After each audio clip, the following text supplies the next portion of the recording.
갈라디아서 5장 22절부터 23절에 있는 말씀을 중심해서 진실로 충성된 자는 없는가, 이런 제목으로 같이 은혜를 나누고자 합니다. 성경의 66권의 그 모든 그 책의 주인공은 예수 그리스도입니다. 오직 예수 그리스도이십니다. 그리고 그 성경의 모든 많은 두꺼운 성경책 내용 중에서 주인공은 예수님이지만은 예수 그리스도이시지만은 결론은 뭐냐, 그 내용의 목적이 뭐냐, 성경을 기록한 목적이 있습니다. 한마디로 말하게 되면은 하나님의 나라라고 하는 것에 초점을 맞추고 있습니다. 예수 그리스도를 통하여 하나님의 나라로 성경은 흘러가고 있습니다. 세월도 그렇게 흘러가고 있습니다. 세월을 막을 수 없습니다. 시간을 막지를 못합니다. 어차피 흘러가는 세월이고 어차피 어디론가 가고 있습니다. 그것은 바로 성경에 말씀하신 대로 하나님 나라를 향하여 가고 있는 것입니다. 기차를 타거나 비행기를 타면은 지루한 시간들을 많이 보내지만은 결국 목적지로 달려가고 있는 것과 같이 성경의 흐름은 하나님의 나라로 향하고 있고 역사의 흐름도 하나님의 나라로 향하여 가고 있다는 사실입니다. 하나님의 나라를 우리 한국어 성경, 표준 성경에서는 천국이라 이렇게 묘사하고 있습니다. 제가 이해하기 좋게 여러 번 말씀을 드리고 있는데, 천국에 대해서 하나로만 생각을 하면은 성경을 달리 볼 수도 있습니다. 하나님의 나라는 우리에게 느껴지는 하나님의 나라가 세 가지로 나누어져 있습니다. 이 세상에서 살아가고 있는 동안에 우리 마음속에 하나님의 나라가 이루어지게 되어 있습니다. 예수 그리스도를 나의 구주로 영접할 때에 성령 하나님이 우리 안에 들어오시게 됩니다. 그러면은 우리 안에 하나님의 나라가 이루어지고 있습니다. 우주적인 우리가 보여지는 미국이나 중국이나 그렇게 한국이나 그런 걸 생각하면 안 됩니다. 그렇게 땅덩어리로 보지 마시고 나라라고 하는 가장 중요한 개념은 통치권자에 달려있는 것입니다. 어떤 통치권자가 다스리고 있느냐, 그 나라 백성은 어떤 백성이냐, 그들이 살아가는 땅덩어리는 어떻게 기후 환경이 좋으냐, 이렇게 나눠지기 때문에 먼저 생각하는 것은 하나님이 통치하는 나라를 우리는 천국이라 그렇게 말합니다. 우리가 마지막에 가야 되는 하나님의 나라 가기 전에 우리에게 또 하나 천국을 주셨습니다. 그것을 천년왕국이라고 합니다. 예수께서 다시 이 땅에 오시는 것을 재림이라고 그러는데, 예수께서 이 땅에 오실 적에 공중재림을 먼저 하시고, 그 공중재림 하셨을 때에 믿는 성도들을, 죽은 자들을 다시 부활되게 하시고, 살아서 예수님을 맞이하러 가는 사람들도 하나님이 변화시켜서 공중으로 끌어올려서 공중에서 혼인잔치를 베푼다고 말씀하고 있습니다. 예수님은 왕으로서 이스라엘 땅 예루살렘에서 그곳에서 세계를 통치하시고, 다른 모든 나라의 왕들은 신실한 성도들이 그 왕권을 가지고 분봉왕으로 하나님의 명을 받들어서 하나님과 같은 뜻으로 하나님과 같은 생각으로 통치하게 되어지는 나라를 이루게 된다 하는 것입니다. 그것이 천년 동안 우리가 역사적으로 알고 있는 우리의 셈법으로 천년 동안을 확실하게 보장하고 있습니다. 죽지 않고 늙지 않고, 그리고 아프지 않고, 그리고 기후 환경도 에덴 동산에 준하는 아주 깨끗한 자연 환경을 하나님이 만들어 주셔서 그곳에서 천년 동안 살아갑니다. 구원받고 거듭난 성도들은 왕권을 가지고 다스리겠지만은 이 땅에 남아있던 사람들은 여전히 늙어가고 병들어가고 또 결혼하고 애도 낳고 그렇게 천년 동안 살아가는 거거든요. 그러면은 우리가 살아가는 100년이 길어요? 1000년이 깁니까? 1000년이 훨씬 더 긴 세월이고 좋은 세상에서 하나님께서 우리를 살게 하신다는 것입니다. 예수 믿으면서 고난당하고 예수 믿으면서 우리가 좋은 대접을 못 받았어요. 예수님도 그러하셨고, 우리 선배들, 선지자들, 먼저 올곧은 믿음을 가지고 살았던 성도들이 환난을 많이 겪었습니다. 핍박도 많이 받았습니다. 그렇기 때문에 예수를 믿는 것 때문에, 복음을 전하는 사역 때문에 고난당하고 핍박당하고 제대로 먹지 못하고 자지 못했고 힘들었던 성도들에게 보상으로 주는 것이 천년왕국이에요. 에덴 동산 이후에 고대에 아담 시대에 살았던 사람들은 거의 900년 가까이 살았던 걸 생각하면은 사실 우리가 육체를 가지고 천년을 산다는 거 그렇게 어려운 일이 아닙니다. 말씀에 있으면은 그것이 진리니까 말씀에 있는 진리를 그대로 받아들이려고 하는 믿음을 갖는 게 중요해요. 뭐 영해를 한다고 그래서 이렇게 해석하고 저렇게 해석해서 공상의 세계를 끌고 가는데, 성경은 우리 죄인들이 알아듣도록 써진 것이 성경이에요. 우리 성경을 기록한 목적에 대해서 요한복음에서는 우리 사람들이 알아듣는 말로 사람들이, 죄인이 알아듣도록 기록된 게 성경이에요. 그러니까 써있는 그대로 받아들이면 된다고 생각을 하게 됩니다. 그런데 그렇지 못한 경우를 많이 보게 돼요. 예를 들어 보면 구약 성경 사사기에 삼손이라는 사사가 나오게 됩니다. 그 삼손에 대한 얘기를 읽어보면 이런 얘기가 나와요. 삼손이 하나님께로부터 받은 능력, 힘이 센 그런 권능을 받아가지고 블레셋과 싸우는 내용이 나오는데, 한 번은 원수들과 싸움의 시비를 걸기 위해서 여우 300마리를 붙들어서, 여우 아시죠? 아주 날쌔입니다. 아주 약발라요. 그래서 보통 우리가 여우 같다는 말을 하잖아요. 여우 300마리를 혼자 가서 붙잡아가지고 꼬리를, 두 마리의 꼬리, 두 꼬리를 이렇게 붙잡아서 묶어놓고 거기다 줄을 하나 달아가지고 여기다가 불을 붙일 수 있는 불쏘시개를 이렇게 뭉쳐서 붙여놓고 거기다 불을 붙였어요. 300마리니까 150쌍을 만들어가지고 그거를 블레셋 사람들의 밭에다가 풀어놨어요. 그러니까 여우들이 뒤에 불이 붙어 있으니까 막 달리니까, 여우의 습성은 고난을 당하고 누가 쫓아오면 숲속으로 숨는 성격이 있거든요. 그걸 어떻게 알고 밭에다 놨더니 그게 들판으로 뛰지 않고 곡식밭으로 숨으려고 뛰어들어서 곡식밭을 다 태웠다, 그런 얘기가 나옵니다. 한번 여러분 상식적으로 논리적으로 생각해 보세요. 사람이 맨손으로 여우 300마리를 붙잡을 수 있어요?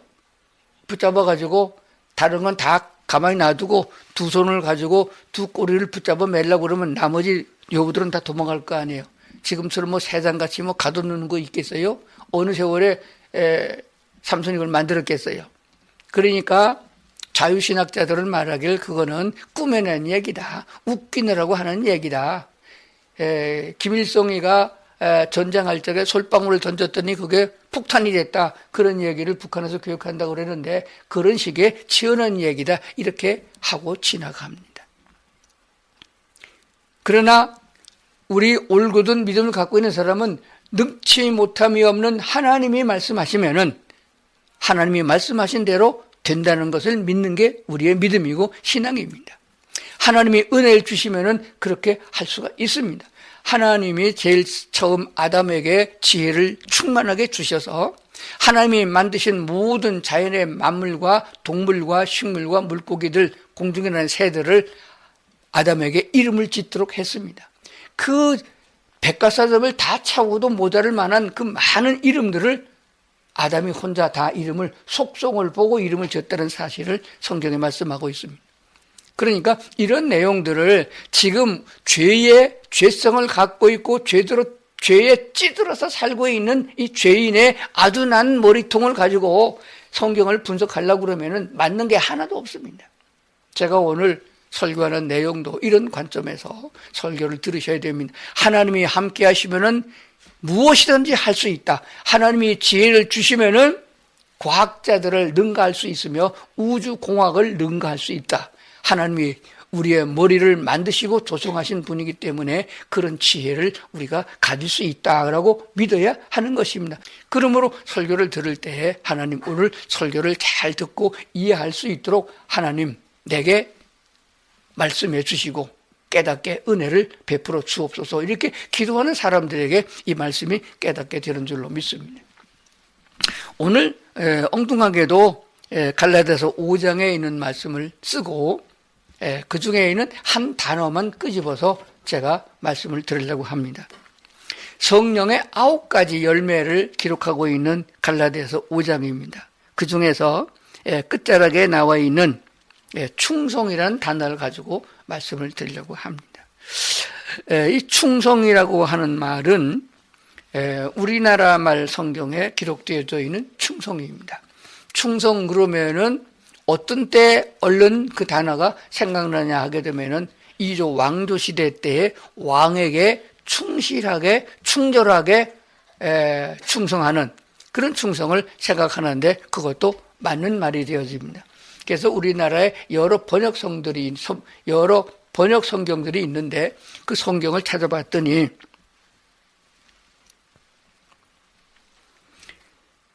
쉬운 성경에는 성실이라고 번역을 했고 성실하다, 충성되다라는 말을 성실하다 이렇게 번역을 했고 현대인의 성경에서는 신실함이다 이렇게 번역했습니다. 그런데 조금 우리가 보통 이해를 못하는 내용으로 번역된 성경이 있어요. 킹 제임스 번역 성경인데 믿음이라고 번역했어요. 그래서 히브리어 헬라어 직역 성경으로 봤더니 거기도 믿음으로 되어 있어요. 이 말이 왜 충성이라는 말과 믿음은 아주 동떨어진 것 같은데 어떻게 충성이라는 말을 믿음이라고 번역했을까라고 주석을 봤더니 믿음이 있어야만 충성할 수 있다는 거예요. 믿음이 없으면 충성은 깨진다는 거예요.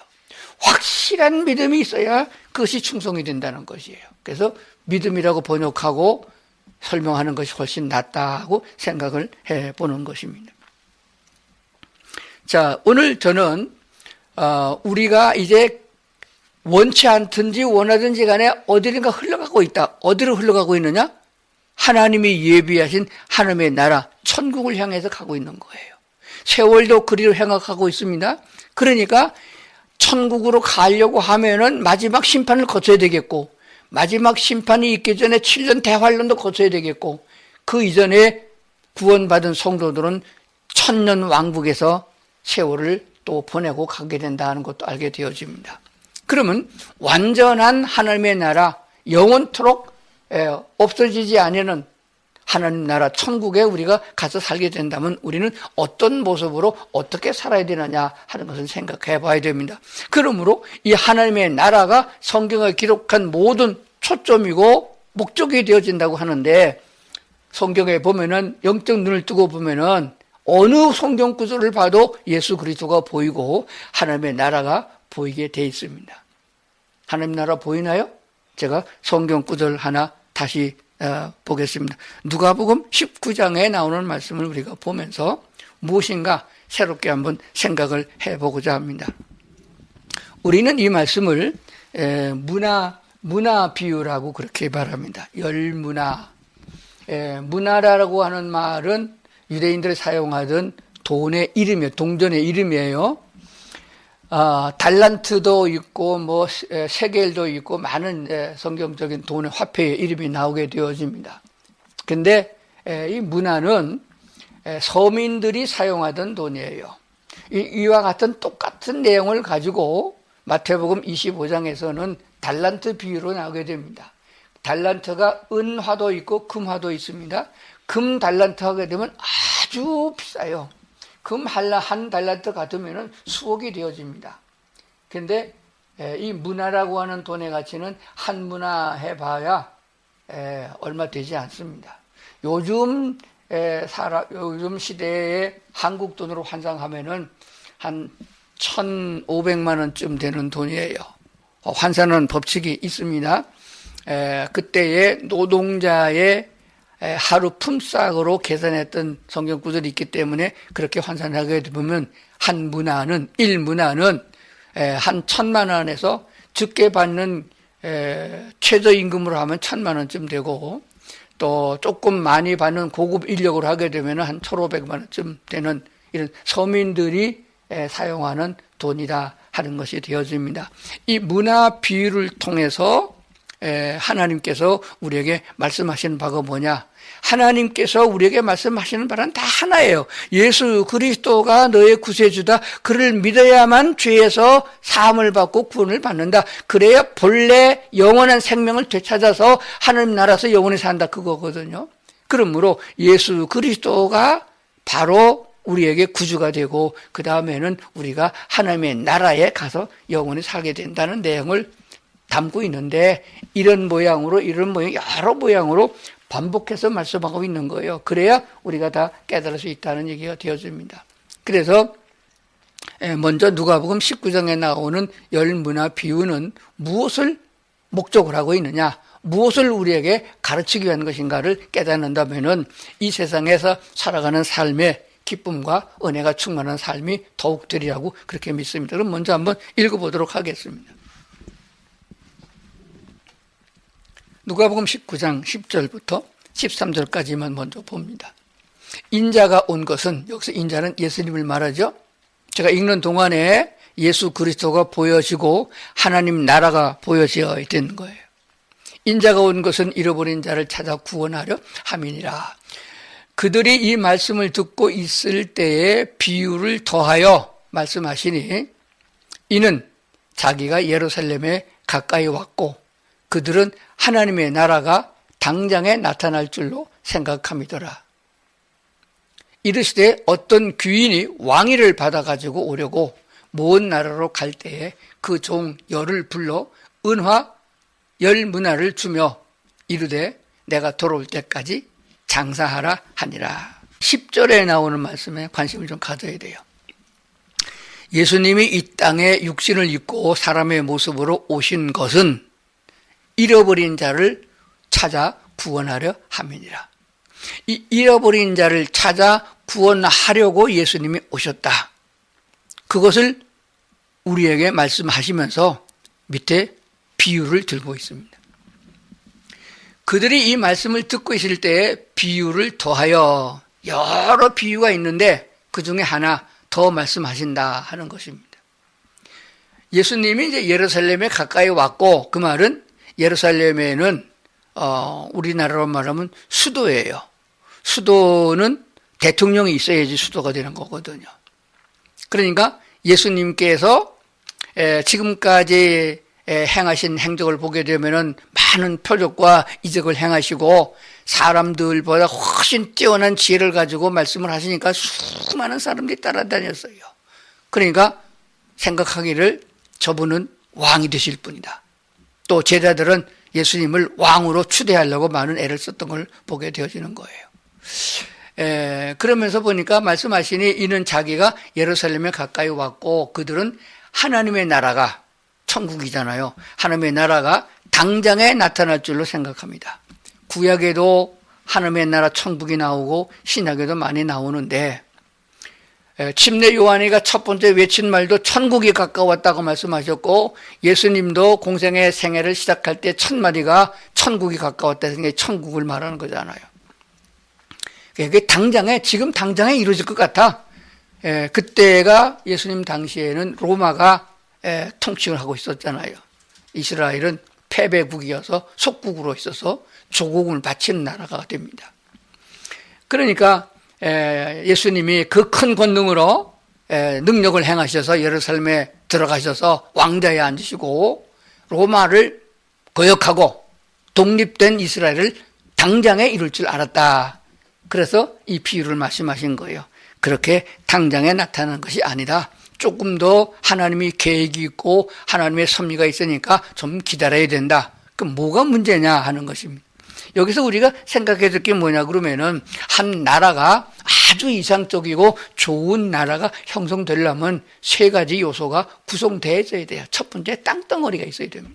좋은 땅덩어리를 갖고 있는 나라에 아주 선하고 정직하고 진리고 그런 통치권자가 있어야 됩니다. 하나님 나라에 합당한 사람이 있어야 돼요. 근데 눈 씻고 찾아봐도 하나님께서 눈을 들어 이 지구상에 하나님이 쓸만한 사람이 있는가, 의로운 사람이 있는가 보신즉 의는 없나니 하나도 없도다. 구약에서 인용해서 신약성경 로마서 3장에 말하고 있는 말씀이에요. 의인이 있는가 보신즉 하나도 없도다. 구약 성경에도 하나님이 보시니 의로운 자가 없어서 다 죄악에 찌들은 인간들만 있어서 어떻게 죄인 사람은 재판하여서 사형 선고를 내리고 사형 집행해야 되잖아요. 그래서 하나님이 구약에서 온 인류를 한 명도 남기지 않고 다 노아 때 홍수로 쓸어서 심판했던 적이 있습니다. 그런데 다 죽이면 씨가 남지 않잖아요. 그래서 하나님은 노아의 가족들을 살려두어 씨를 남기셨고 그들의 후손을 통하여 지금 우리가 살아있는 거거든요. 근데 또다시 그 심판이 있었는데 그것을 보아온 그 후손들이 여호와 하나님을 버리고 죄악에 빠져서 또다시 인간을 악하게 만들었던 역사를 보게 됩니다. 또다시 마지막 심판 때까지 보니까 의로운 자가 있는 거 없단 말이에요. 그래서 하나님께서는 마지막 방법으로 예수 그리스도를 보내주셨어요. 수많은 선지자를 보냈고 수많은 사사를 보냈으나 그들이 통치할 때만 조금 의로운 쪽, 거룩한 쪽에 있다가 그들이 죽으면 또다시 사탄에게 꾀임에 넘어가 죄를 졌던 인간의 모습을 보면서 마지막 선지자요, 마지막 그리스도인 예수님을 보내주셨습니다. 그러므로 예수는 그리스도이심을 믿음으로 우리가 구원에 이르는 구원의 길도 주셨다는 사실을 알게 되는 것이에요. 요즘 애들이 부모가 잘해주면은 그게 당연한 걸 알고 제멋대로 행동을 하고 있는 아이들을 많이 보게 돼요. 그냥 부모님 시키는 대로 공부 잘하고 부모님 주는 거 먹고 그래서 살면은 좋은 길로 가게 되었고 좋은 세상에 살게 되는데 그것을 거역하고 꾀임에 빠져서 세상에 악하게 하는 것을 더 좋아하고 그걸 따라간단 말입니다. 이게 마귀적인 것이에요. 우리는 잘 생각을 해야 됩니다. 그래서 오늘 누가복음 19장에 나오는 이 문화 비유는 하나님이 어떤 사람을 선발해서 그들로 천년 왕국 때에 다스리는 자들로 삼고자 하는 기준치를 제시하고 있다고 믿는 것입니다. 자, 다시 본문으로 돌아가서 누가복음 19장에서 첫 번째 10절에서 우리 주 예수께서는 지금도 우리에게 바라신 게 뭐냐? 우리들과 함께 잃은 자를 찾아서 구원하려는 목적을 갖고 있습니다. 그런데 예루살렘에서 통치하시는 예수님께서 혼자 다 할 수 있지만은 우리 믿는 그리스도인들, 거듭난 주님의 사람들에게 신실한 사람들을 골라서 왕권을 주어서 온 세계를 다스리게 한다는 말씀을 주고 있습니다. 그런데 눈 씻고 봐도 하나님의 뜻에 맞는 하나님과 같은 마음을 가진 사람들을 찾기가 어려운 거예요. 우리 한국 상황을 예를 들어 보겠습니다. 이제 대통령 선거가 얼마 안 남았는데 어떤 대통령이 되어도 아무리 훌륭한 대통령이 이승만 같은 대통령이 나온다 할지라도 통치할 수가 없어요. 왜냐하면 대통령이 혼자 하는 것이 아니잖아요. 장관들이 그 밑에서 일을 해야 되는 것입니다. 우리나라의 장관 수가 몇 명인가 되는가 봤더니 22명이나 되더라고요. 그런데 윤석열 대통령이 돼가지고 장관을 다 검증을 해가지고 찾아가지고 괜찮겠다 싶어 장관 시켜놓고 장관을 시켜놨는데 그들이 윤 대통령과 같은 마음으로 계엄에 동참한 사람이 없더라고요.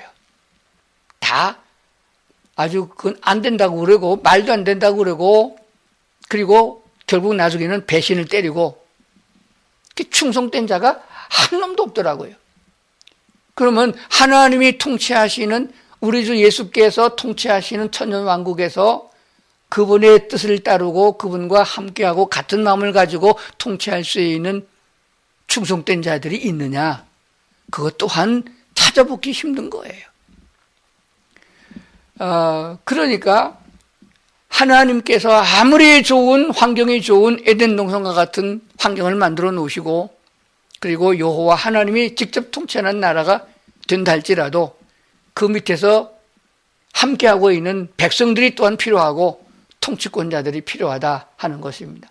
그래서 하나님의 은혜로 예수님의 은혜로 말미암아 그냥 값없이 거저 구원받아 천국 백성이 되어지니까 천국 백성은 된다 할지라도 이제 통치권자들이 필요한 것입니다.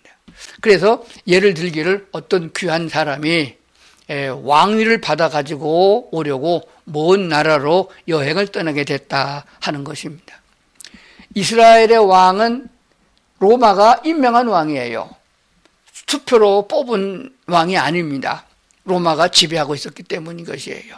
그래서 로마의 황제가 임명을 해야 왕이 되는 것입니다. 그래서 임명된 왕이 죽거나 그 왕을 파면하게 되면 새로운 왕을 세워야 되는데, 주로 그 땅의 지리를 잘 알고 그 백성을 잘 아는 사람들 중에서 왕을 뽑거든요.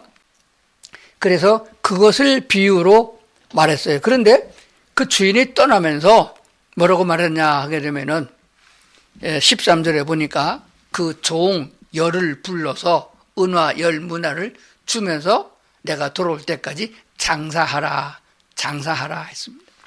나중에 구절을 보게 되면은 와서 보고를 하게 됩니다. 먼저 온 종이 말하기를 주인이 제게 한 문화를 주었는데 열 문화를 만들었습니다. 이렇게 된 거예요. 그리고 어떤 사람은 한 문화 가지고 5을 만들었습니다. 근데 어떤 사람, 한 사람은 나는 우리 주인이 엄한 사람이고 굳은 사람인 줄 알아서 본전 까먹을까봐 한 문화 수건에 싸놨다가 그냥 도로 가지고 왔습니다. 그랬을 때에 주인은 열 문화를 만든 사람의 종에게는 열 고구를 다스리라고 그랬고, 5 문화를 만든 사람에게는 5 고구를 다스리라고 그랬고, 한 문화 그냥 가지고 온 사람에게는 악한 종이다라고 내쳤습니다.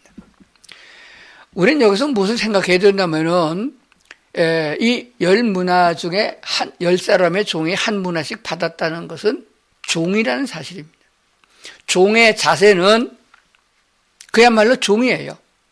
장사를 해서 이문을 많이 남겼어도 자기 소유는 없어요. 주인 것입니다. 하나를 남겼어도 주인의 것이에요. 그래서 종은 수입이 생겨도 종이고 자식을 낳아도 종이고 가지고 있는 것도 다 주인의 것이에요. 이걸 먼저 생각해야 됩니다. 그런데 이 주인은 돈을 더 많이 벌기 위해서 지금 다른 나라에 견학을 가는 것도 아니고 어떤 나라와 동맹을 맺어가지고 더 많은 돈을 벌려고 하는 사람이 아닙니다. 왕권을 받으러 가는 사람이에요. 왕위를 받아가지고 오면은 지주가 아니고 통치권자가 되어집니다. 그러면 뭐가 필요하느냐? 장사를 잘하는 사람이 필요한 게 아니고 충성된 신하가 필요한 것이에요. 그러면 이 비유에서 우리 예수님께서 하나님께서 하시고자 하는 말씀은 충성된 종이 되려면은 어떤 자세로 일해야 되느냐 하는 것을 우리에게 말씀하고 있는 거예요. 이문을 많이 남기려고 재주를 부린 사람이 아니고, 그러니까 다른 종들은 감독관이 없으니까 주인이 없으니까 먹고 놀자 그렇게 했을 거고 별별 사람들이 많이 있을 겁니다. 그런데 우직하게 우리 주인은 가다가 산적을 만나서 죽지도 아니하고 배 타고 가다 풍랑을 만나 죽지도 아니하고 반드시 왕권을 받아가고 돌아올 것을 믿는 믿음이 있을 때에 이 장사에서 남기는 충성심이 나오게 되는 것입니다. 그러니까 확고한 믿음이 있는 사람들에게 이 충성심이 나온다 하는 것이 되어집니다. 하나님께 대한 믿음, 여호와 하나님이 육신을 입고 땅에 오신 예수 그리스도 십자가에 못 박혀 죽었지만 수많은 사람들이 예수는 역적이다, 예수는 내란의 우두머리다 이렇게 몰아가지고 죽일 적에 동조했던 사람들이 많습니다. 그런데 몇 되지 않은 사람들, 하나님의 은혜를 입은 사람들이 긍휼의 여김을 받아서 예수는 그리스도라고 믿었고 그 은혜를 통하여 믿음으로 말미암아 구원의 반열에 서고 하나님의 자녀가 된 사람들은 예수가 다시 이 땅에 오실 것을 믿는 믿음을 가지고 있습니다. 왜 오늘날 성도들이 이런 성경 말씀을 다 들어서 알고 있음에도 뭐를 못하느냐? 알고 있으면서도 충성하지 못하고 세상을 자꾸 기웃거리냐? 나이가 80이 넘고 90이 돼가면서 여전히 움켜쥐려고 그래요. 다 놓고 갈 테인데 새끼한테 자식한테 물려준다고 자식이 되는 게 아니거든요. 그럼에도 불구하고 성경의 수많은 말씀을 보고 듣고 읽으면서도 하나님의 나라에 가서 살아야 될 준비를 안 하고 있다는 데 문제가 되는 것입니다. 우리를 구원하신 구주 예수 그리스도 그분은 부활 승천하셨으며 다시 오셔서 천년 왕국을 우리에게 주시고 그 후에 마지막 심판을 거쳐서 영원한 천국으로 우리를 인도하신다고 믿는 믿음이 확고하면은 세상에 쾌락에 빠지지 아니하고 죄에 빠지지 아니하고 거룩하고 경건하게 이 세상을 살아가며 오히려 그것이 소망을 가지고 있기 때문에 기뻐하고 감사하고 주님이 주시는 평안을 가지고 살아가게 된다는 사실입니다. 나는 천국에 합당한 사람인가 한번 생각해 봅니다. 육체는 죽어서 끌어묻었다가 다시 부활해 주시면은 완전한 육체를 가진 사람으로 다시 만들어준다고 성경은 말씀하고 있습니다. 그러면 육체를 다스리고 있는 내 마음은, 내 심령은 우리 하나님의 사랑과 긍휼을 닮은 사람이 됐느냐, 성령의 9가지 열매를 맺고 있느냐 생각해 보는 것입니다. 그 천국에서, 그 천년 왕국에서 하나님이 나를 필요로 하는 내 충성심이 내게 있느냐, 충성스러운 사람으로 주님께 쓰임받고자 하는 사람은 이 땅에서도 충성되어야 된다 하는 것입니다. 하나님께 대한 충성이에요. 공산주의 통치권자에게 충성하는 게 아닙니다. 여호와 하나님께 통치하는 것이에요. 하나 되어야 되지만은 하나님 쪽으로 하나가 되어야 되지, 마귀와 베리알과 귀신과 하나님의 영과 하나 되지 않는 것입니다. 잘 알아야 됩니다. 우리는 하나님 편으로 하나 되어야 되는 것이며 하나님이 인정하는 일꾼이 되어야 됩니다. 뿐만 아니라 나중에 천국 말고 멀지 않은 때에 우리에게 주어지는 천년 왕국에서 나는 무엇을 하면 살 것인가 생각을 해봐야 됩니다. 생각을 한 사람에게 하나님이 뭔가 능력을 주시지, 아무것도 안 하고 들어 누워서 잠만 자고 있는 게으른 사람에게 하나님이 뭘 주는 게 아니에요. 그러므로 하나님이 우리에게 주신 말씀을 생각하면서 나는 하나님의 나라에서 무엇을 하면 살 것인가. 하나님의 나라에서 판사, 검사, 변호사 없어요. 의사도 없어요. 간호사 없습니다. 청소부 없어요. 하나님의 나라는 천사와 같은 자격으로 우리가 천사와 같은 모습으로 살게 되는 것입니다. 그러면 할 게 없잖아요. 뭐 하겠어요? 그러나 성경을 자세히 보세요. 할 게 많아요. 정말 할 게 많습니다. 하나님의 사랑이 내 안에 충만해야 사랑할 수 있는 것이고, 하나님의 은혜가 충만해야 내가 긍휼히 여기시고, 그리고 보듬어 주면서 하나님과 더불어 살아갈 수 있는 사람이 되는 거 아니겠습니까? 그러므로 오늘 말씀을 잘 생각하시면서 하나님 앞에 나는 충성됨이 얼마나 되겠는가, 무게를 달아봤을 적에 하나님이 합격하겠는가 생각해 보는 것이며, 그런 것들을 얻기 위해서 나는 무엇을 해야 되느냐, 하나님께 구해야 되는 것입니다. 이 땅에서 훈련되지 않고 실습되지 않으면 천년 왕국에서도 그 모양이고, 하늘나라 가나 봤자 누구 어떤 부흥사 말대로 꼬다는 보리짝밖에 안 될 거 아니겠어요. 뭔가 할 수 있는 일이 있고, 무엇인가 활동하고, 무엇인가 함께하여 찬송하고, 뭐든가 주님과 더불어 함께 할 수 있는 즐거움이 있는 천국이 더 값진 천국이 아니겠는가. 지옥도 등급이 있고 천국도 똑같은 천국은 아니다 하는 거 말씀하고 있습니다. 성 안에 사는 사람도 있고 성 밖에 사는 사람도 있다고 성경은 말씀하고 있습니다. 그러므로 오늘 말씀드린 성도들이 하나님께 구하기를, 하나님이여 당신이 능력과 그 크신 은혜를 내게 더욱 베풀어 주셔서 나를 육체적으로도 건강하게 하시고, 그리고 건강한 모습으로 있을 적에 하나님이 원하는 사람 되게 하시옵소서. 이렇게 해서 발돋움해서 주님 편에 서고 주님과 동행하고 하나님 나라에 더 가까워질 수 있는 성도들 될 수 있기를 주의 이름으로 축원합니다.